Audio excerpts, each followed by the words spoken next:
Hi guys, so this vlog is about the fact that I got bitten by a street dog last night at 11 p.m. and then spent all day today figuring out how I was supposed to get all the right rabies vaccinations so I don't die. And yeah, I think I'll be fine. I hope I'll be fine. So basically, as I tell the story, I'm gonna highlight the differences in the healthcare system that I just felt were very Indian today, and just kind of some of the laughs and some of the tears that came with it. Don't worry, long story short, I got all the vaccinations started that I need. So yeah, I have these 4 things that I experienced today that I think are drastically different than what would have happened if I had had this experience in the US. I got bitten by this little puppy last night, a puppy that I know really well. I feed him some scraps almost every night that I go home. He just got really excited. He's a really cute little puppy, and as I was feeding him these chicken bones, he mistook my thumb for another chicken bone, and I can't blame him. He was so hungry, and he's so small and so tiny, and that's why I'm a sucker for him, because he's really cute. The difference here in India versus in the US is a lot of dogs, or most dogs in the US, are vaccinated, and we don't have street dogs in the US, and so our really only threat of rabies in the US is rabid raccoons and bats, rabbits, maybe foxes, but here there are street dogs everywhere. And that being said, I've only seen 2 dogs that I could identify as being rabid, but they had saliva coming out of their mouths and they were kind of stumbling. But no dogs over here are vaccinated, and if you get scratched or bit or licked on an open wound, hands down they're it's better not to risk it and just get all of the rabies vaccinations. It's better to be safe than sorry. So if this had happened in the US, it probably would have been a neighbor's dog where I could have checked if they had a vaccination or not. But here, just because it's a street dog and there is cases of rabies around here, it was just better to start it hands down. The way that the rabies vaccination works, which is the same here in India as it is anywhere in the world, is you get a series of 5 shots after you've been exposed to an animal bite. So the first one should be within 24 hours of getting bitten by the rabid animal, or an animal that you suspect or there's no way to test or identify or rule out the chance of rabies. So that's on day 0, as it's called. The second should be on day 3, the third is on day 7, the fourth is on day 14, and the last one, some do and some don't, do a 5th one on the 28th day. Now, also within the first 7 days, you should be receiving what's called an immunoglobulin shot, and basically that's more of a targeted shot that allows your body to be able to identify the rabies virus if it does begin to take hold in your body. Now, the second thing that's different about my experience today is the price. So last night, as all of these thoughts are going through my head, what am I gonna do? Is it really that bad? It's just a little scratch. It bled a little bit, but it's not a deep bite, but I'd rather not have to worry about it and just do it. And from what I remember while I was living in the US, and if I ever heard that someone had to undergo these rabies shots, I knew that they were thousands of dollars, anywhere from $3,000 to $10,000, and that was confirmed on Google. And I was oh gosh, okay, yeah, my life is worth more than $3,000, but I'm just not prepared to pay that right now. I'm hoping that maybe here in India that the price is less. So I was given a price on how much any one of these shots would cost, and one shot here was 300 rupees, which is $4.50. And I was bless, this is wonderful. Now, in the US, they're probably at least $600 to $800. The price is significantly less, and there's no difference in the drug that you're being administered. Now, that immunoglobulin shot that I talked about, that one costs by itself, it's just one shot, and it was $60 that I had to pay for today. So the price difference was very nice, and that's just another difference. Now, the third difference is the responsibility that I was given once I chose that I wanted to get the rabies series. So basically I walked into the clinic and I had to tell someone I need the rabies vaccination. Fine, I would have done that in the US. But after I had made my registration card and gone to the cash counter and talked with the medical records people and basically had established myself as a patient in the hospital, then I was just given the prescription of the injection packet. So I was literally told to go to the pharmacy, pay 330 rupees, which is about $4.50, for this box, which has the vaccine, and it's supposed to be kept at 4 to 8 degrees Celsius. And so I bought the first 2, but I was handed them and they're yeah, keep it in your fridge, bring it back in a couple days and we'll inject it into you. And I was you're giving me this responsibility? basically I was handed the medication and told to go to the injection room. So I found the injection room, handed it to the nurse. The nurse prepared the solution and then injected me.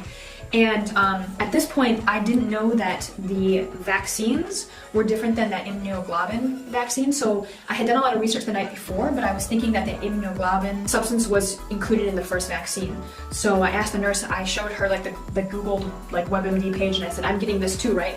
And she's like, yeah, you're getting this too. So I thought it was it. I thought I had received the first vaccination and that immunoglobulin medication as well. But as I was sitting waiting to pay for my vaccination boxes, I read in the fine print of my vaccine that this does not include immunoglobulin and it should be taken in addition to the first one. So I'm glad I did, because no one sat me down and gave me this consultation. I basically did all the Googling myself and also got advice from like another international friend. And so I go up to the pharmacy and I say, why wasn't I given this immunoglobulin shot? And he said, oh, we don't have it here. He said, only the main hospital has it. You have to go to the main hospital. So I was like, okay, well, thanks for telling me this now. So I hop in an auto, I get to the hospital, I say, okay, I need this immunoglobulin. And they're like, okay, great, we need you to register again because that was a rural clinic, you need to register in this like main hospital. And I fill everything out, again, go to the cash counter, get an ID card, get like checked in by a bunch of different people, and then I have to go again, this responsibility of going to the pharmacy myself, paying for my medication, and then coming back and handing it to a doctor. In hindsight, some of my doctor friends were like, yeah, if you had the rabies vaccination series right before coming to India, you don't need to take that immunoglobulin shot. Now, I got my rabies vaccinations long ago, so I do need to take it, but as I was sitting down in the chair to get this immunoglobulin shot, I was kind of freaking out, and I don't know why, but I was like, I feel like they don't even know who I am, much less like my immunization history. So that's the fourth difference, is that at no point today was I sat down and asked anything about my medical history in terms of like, what am I allergic to? Did I have any rabies vaccinations before I came to India? They didn't even really ask me much about the bite or the animal or anything. It was just like, okay, you had a dog bite? Yep. You want the rabies vaccination? Okay. So those are the differences. Now for like the icing on the cake as to like the worst thing that happened to me today. So the way the immunoglobulin shot works is you are supposed to inject it at the site of the bite. You're supposed to kind of saturate the area with as much of the 5 milliliters as possible. And then once you saturate the area, if you can't put it all in there, then the remaining of it needs to go intramuscularly.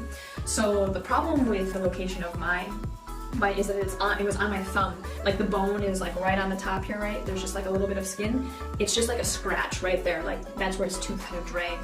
And so he looked at my thumb and he's like, just so you know, this is gonna hurt. Because he's like, I have to inject all around it and like into the wound, but it was really a superficial wound, so it was like stabbing a needle into just like my bone.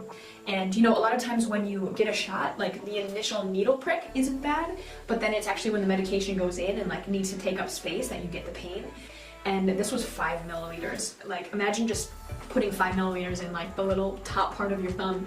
So each of the needle pricks like wasn't so bad, but as soon as he started putting the medication in, it was unbearable. And when it like was really unbearable, he would take the needle out and then like go in from another side and another side.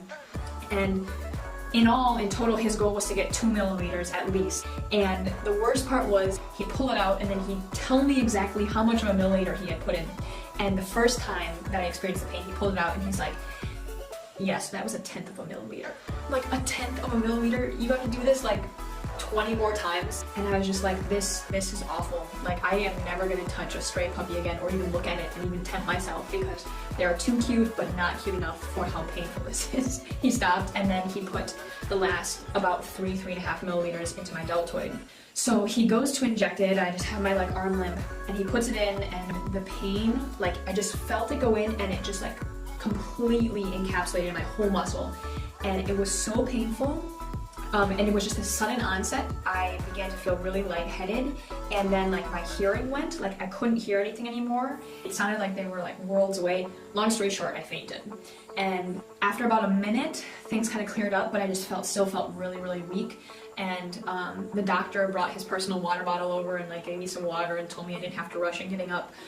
yeah, I had to sit there and kind of contemplate what had just happened, and he didn't really have an explanation for it either, other than like the pain was so excruciating that like my body just was overwhelmed by it and just fainted. The rest of the day I drank a lot of water, I kind of laid low, and everybody kind of freaks out when I say that I fainted, but I don't know. I'm fine now. I think it was just a response to the pain, and hopefully all will go well with this otherwise. So thanks for watching this long video. I hope if you're about to undergo rabies or have any questions, maybe this was informative and at least a little bit entertaining about how this experience compared to what I maybe would have experienced in the US. So anyways, don't forget to subscribe right here for more crazy stories of what's happening to me in India. And of course, I've got lots more videos that you can check out in this series of following my story while I'm on Fulbright. So thanks for watching, and I'll see you guys later. Alright, bye.